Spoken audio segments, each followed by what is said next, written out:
Believe it or not, I actually start on straight hair. To get your blowout to last, which I found the most important step for me, is the right products.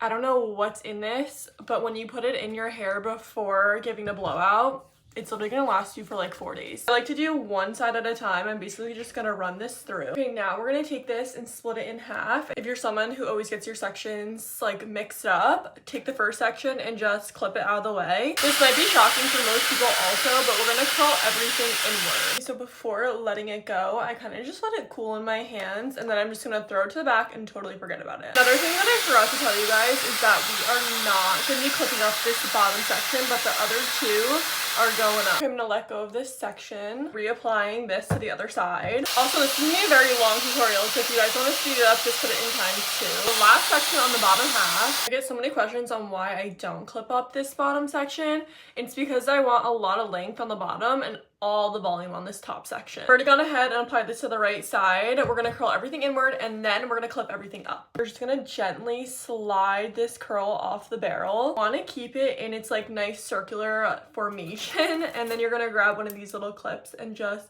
pin it right on through. This piece is much smaller, so it's gonna be way quicker. Okay, all these tools get so hot. Make sure you guys are using a heat protectant. Okay, I'm gonna let this fall into my hand. All right, moving on to this front piece, wrapping her up, making sure not to burn my ear this time. That should be good. Let's slide it off the barrel. I'm taking down the final and last section. This part's important though. Make sure that you guys part your hair before you start curling. I always feel like my middle part looks great in the front first like 3 inches, but then you go to the back and I'm like, I don't even know what happens back there. Okay, I'm turning it off, and before it completely slips off, I think one day I just ended up accidentally curling everything inward when it came to my blowouts, and I was obsessed with how it came out. Slide this one through while it's still nice and hot. So this is the only one in the entire blowout that I'm gonna curl outward. I also don't like to let this one sit too long because, like I said, your hairline is super fragile, and these pieces, I don't want to mess with them. Even with slick backs lately too, like I used to do slip backs all the time.